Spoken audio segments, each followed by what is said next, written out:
नमस्कार दोस्तों, अपन जानते हैं देवलाल जी सर के पास Rajasthan state open board pass होने का तरीका और पास होने की रणनीति कैसे बनाई है। देखिए, जितने भी जो अपने ऑनलाइन और ऑफलाइन के स्टूडेंट हैं, जहाँ तक वो अभी इस लाइव के तहत हमसे जुड़े हुए हैं और जहाँ तक वो सुन रहे हैं, उन सभी के आज जितने भी सवाल हैं, जैसे गोपाल जी सर आपके लिए कुछ क्वेश्चंस लेके आए हैं, तो ये बहुत शानदार क्वेश्चन किया है इन्होंने, पास होने की सबसे बड़ी रणनीति। क्योंकि जब स्टूडेंट्स मेहनत करता है उसके बाद वो फेल होता है या उसके अच्छे अंक नहीं आते हैं, उनको कॉलेज नहीं मिल पाती है, या डी फार्मा या DMLT जो भी कोर्सेज कर रहे हैं उनकी बड़ी दिक्कतें आती हैं। तो उन सभी के मैं आज इसी वीडियो के तहत आंसर दूंगा। जो आपके क्वेश्चंस थे वो कमेंट करते जाइए, फिर भी आपको इनके मैं जितने हो सके उतनी देर तक आपको आंसर देता रहूँगा।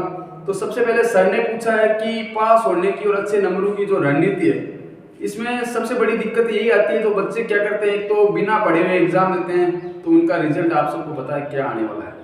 तो सबसे बड़ी दिक्कत यही आती है कि बच्चे पढ़ के नहीं जाते और लास्ट के मंथ में वो तैयारी करके सोचते हैं पास हो जाते हैं। मैंने जहाँ तक मेरा 6 साल का अनुभव है स्टडी करियर के अंदर, जो मैं काफ़ी बच्चों को पढ़ा रहा हूँ ऑनलाइन और ऑफलाइन दोनों माध्यम से, तो 6 साल में जो भी मैंने देखा आज तक, इसमें यही होता है वही बच्चे फेल आते हैं जो अमूमन क्या करते हैं, बिल्कुल नहीं पढ़ के जाते हैं। वो कई ऐसे स्टूडेंट सारे पेपर में फेल होते हैं, कई एक में फेल होता है, कोई 2 में फेल होता है। तो सबसे बड़ी दिक्कत ये आती है कि फिर वो सोचते हैं कि आगे पढ़े या ना पढ़े।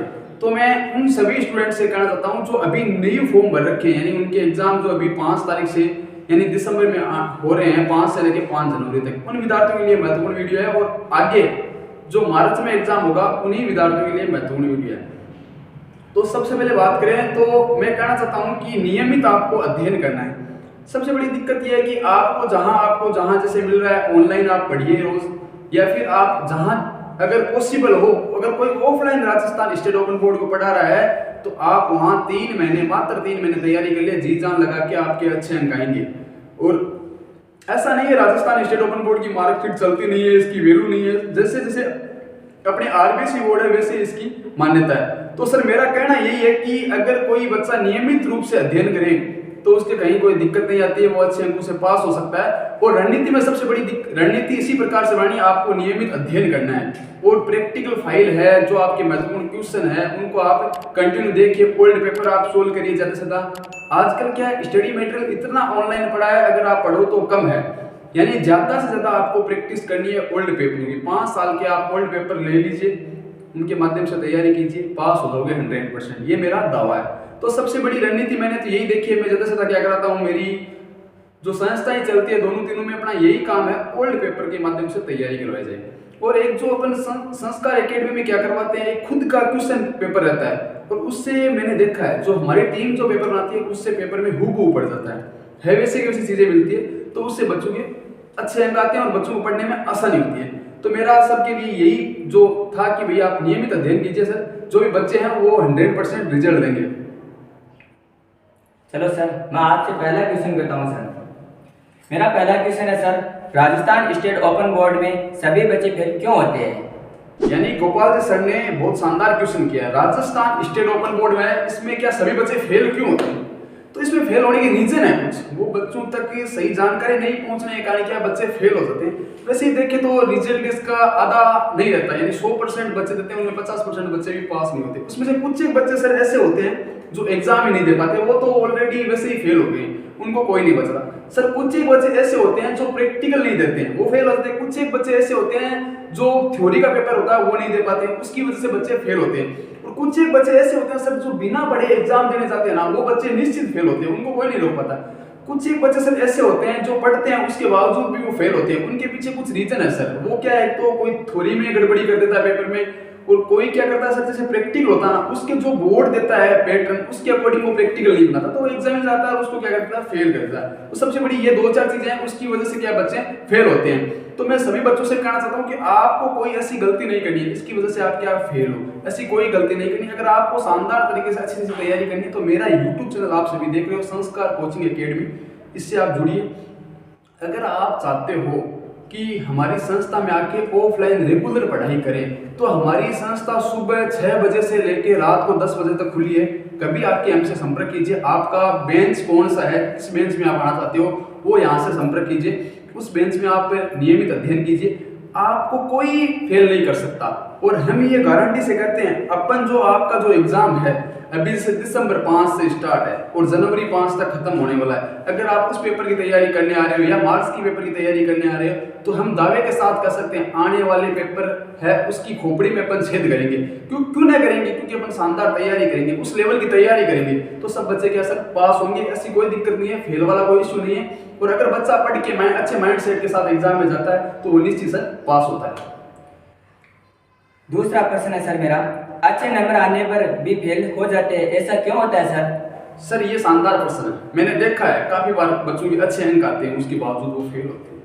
उसमें सर सबसे बड़ी दिक्कत ये रहती है कि मैंने देखा है 500 सब्जेक्ट में वो बच्चा पास होता है, यानी थ्योरी में 500 सब्जेक्ट में वो क्लियर हो गया। जैसे बात करते हैं 10th या 12th की, 12th में बात करते हैं सर, 12th में क्या होता है, पीसीबी कैंप के नंबर अलग होते हैं और थ्योरी के नंबर अलग होते हैं, प्रैक्टिकल नंबर अलग अलग होते हैं।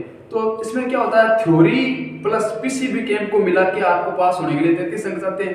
तो इसमें से कई बच्चा क्या करता है, जैसे पीसीबी कैंप नहीं किया तो वो निश्चित ही क्या उसके नंबर कम आ गए, उसकी वजह से वो फेल हो सकता है। और कई बार क्या करता है सर, कोई बच्चा जैसे बात करें प्रैक्टिकल नहीं देता है, 12th क्लास में ये कंपलसरी है, अगर बच्चा प्रैक्टिकल नहीं दिया तो SYC लिखाएगा, साफ से वो बच्चा फेल होता है। अगर इसमें क्या है, जो हुबहू सही प्रैक्टिकल फाइल जो बोर्ड ने जारी किया उस अकॉर्डिंग प्रैक्टिकल फाइल नहीं बनाते, तब भी वो बच्चे फेल हो जाते हैं। ये मेन मोटिव यही है। और कई बच्चा क्या थ्योरी एग्जाम नहीं दिया तो वो वैसे वैसे फेल हो जाता है, इसके यही कारण है सर, इस वजह से वो बच्चे फेल होते हैं। सर मेरा तीसरा प्रश्न है, बच्चों को पास होने के लिए कितने नंबर चाहिए? जैसे सर ने क्वेश्चन किया है कि राजस्थान स्टेट ओपन बोर्ड में बच्चे जो पढ़ते हैं उनको पास होने के लिए कितने क्वेश्चन चाहिए, बहुत ही शानदार क्वेश्चन है। और हमारे ऑफलाइन और ऑनलाइन के विद्यार्थियों में क्वेश्चन रहता है, और सर ने शायद ये क्वेश्चन वहीं से उठाए हैं, जो रोज क्लास देखते हैं उनके कमेंट आते हैं वो क्वेश्चन लेके हैं, बहुत टॉप के क्वेश्चन है। तो इस क्वेश्चन का आंसर यही है कि जो बच्चा पास होना चाहता है उनको 33% चाहिए। अगर किसी बच्चे के 32 बन रहा है तो वो निश्चित फेल है, 33 अंक आने चाहिए। अब इसके लिए सर मैं बता दूं 10th और 12th दोनों में क्या है, 10th में बात करें पीसीबी कैंप, प्रैक्टिकल फाइल और थ्योरी तीनों को मिला के 33 अंक लाने होते हैं। अगर इनमें से किसी बच्चे के अगर 32 बन रहा है तो सर वो निश्चित बच्चा फेल होगा, उसको कोई नहीं बचा सकता। और बात करें 12th में क्या था sir, PCB camp plus theory में मिला के 33 है और प्लस प्रैक्टिकल में बच्चा पास होना चाहिए। तीनों के अलग अलग फॉर्मेट है, तीनों के अकॉर्डिंग अगर बच्चा पढ़ता है तो बच्चे 100% 133 नंबर लाके वो पास हो सकता है, कहीं कोई दिक्कत नहीं हो सकती।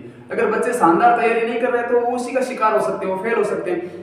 एक प्रैक्टिकल फाइल बनाते समय सर ध्यान रखना है कौन सी प्रैक्टिकल फाइल बनानी है, कैसे बनानी है, उसकी भी अगर अपन ध्यान से देखें तो उस प्रकार से अगर बच्चा बनाता है तो फेल नहीं होता है। अगर नहीं बनाता है, सही से सही जानकारी नहीं होती है, कुछ ऐसे ही बना लेता है तो बच्चा फेल हो जाता है। एक ये कारण है इसका।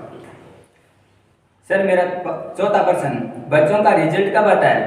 देखो सर बच्चों का रिजल्ट का इसमें यानी बात करें RS और NS में 2 स्ट्रीम होती है, स्ट्रीम फर्स्ट और स्ट्रीम सेकंड।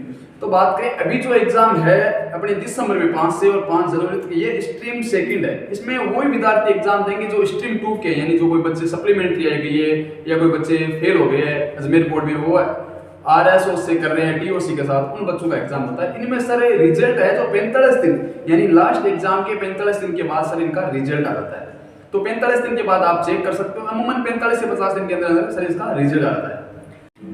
सर मेरा पांचवा प्रश्न है, सर आपकी कोचिंग के बच्चों का रिजल्ट इतना शानदार कैसे रहता है? सर इसका मेन कारण यही है, हमारी कोचिंग में उनको 100% मेटर दिया जाता है, मेटर की वजह से वो पास होते हैं सर। और हमारा रिजल्ट मेटर की वजह से ही माना जाता है कि रिजल्ट बहुत शानदार रहा संस्कार का।